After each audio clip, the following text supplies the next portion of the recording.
पाव किलो कडवंच्या घेतलेल्या आहेत. तर छानपैकी भाजून घेऊया. स्वच्छ करून घेतलेले आहेत. भाजून झाल्यानंतर थंड पाण्यामध्ये काढून घ्यायचं आहे. तव्यामध्ये 2 माप तेल टाकलेलं आहे. कांदा टाकलेला आहे बारीक चिरून. त्यामध्ये चवीनुसार मीठ टाकायचं आहे आणि फिरवून घ्यायचं आहे. कांदा परतल्यानंतर त्यामध्ये आपल्याला कडवंच्या धुवून टाकायच्या आहेत. हरभऱ्याची डाळ घेतली होती, अर्धी वाटी भिजू घातली होती, अर्धा तास ते पण टाकून घेणार आहोत. चवीनुसार तिखट पण टाकणार आहे.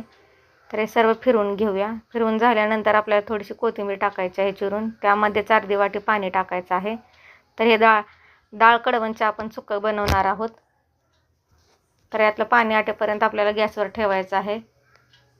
तर मस्तपैकी यातलं पाणी आटत आलेलं आहे आणि इथं आपल्या डाळ कडवंच्या तयार झालेल्या आहेत. तर या खाताना खूप मस्त लागतात. एकदा नक्की ट्राय करून बघा. चॅनेलला सबस्क्राईब करा. धन्यवाद. डाळ कडवंच्या.